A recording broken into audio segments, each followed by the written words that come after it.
Well, you still got lots of books to write, so, you know, it'll give you material.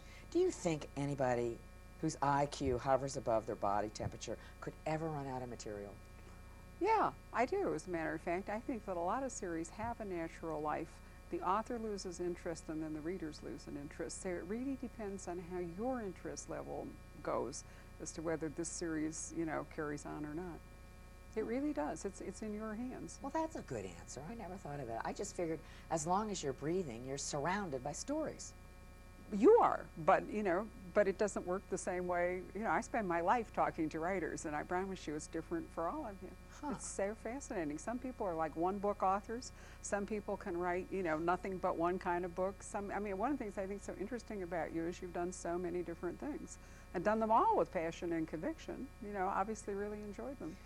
Well, you know, working with the English language is like living inside this gorgeous cathedral. Well, that's a wonderful metaphor. Or is that a simile? Oh, God.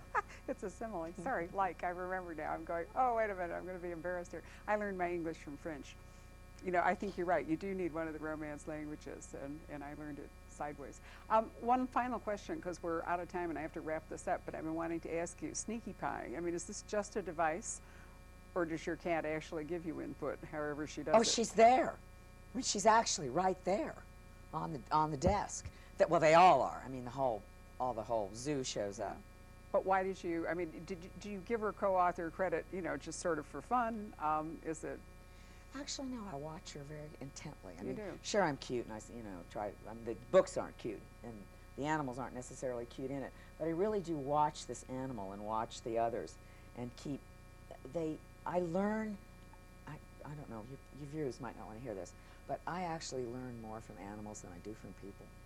Well, I think that you've said that all along in this conversation. I don't think there's anything wrong with that. And I'm closer.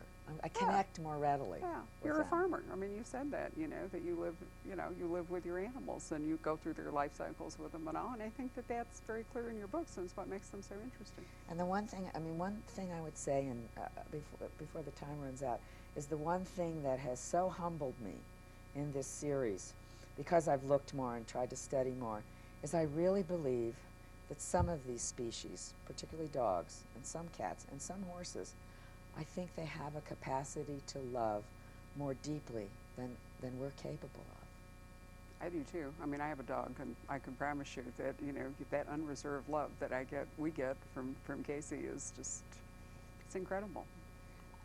I don't know why we're so selfish. Maybe we're too complicated.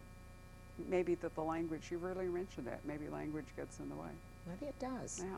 But I just look at them and I think, I want to be like you, you know? Well, I don't want you to be like them. I want you to be exactly who you are, because I love what you read. Rita Mae, thank you very much for coming today. Thank you. It's really been a pleasure to talk to you, and instructive as well. And I certainly thank all of you for joining us on this episode of the Criminal Calendar. I'll see you.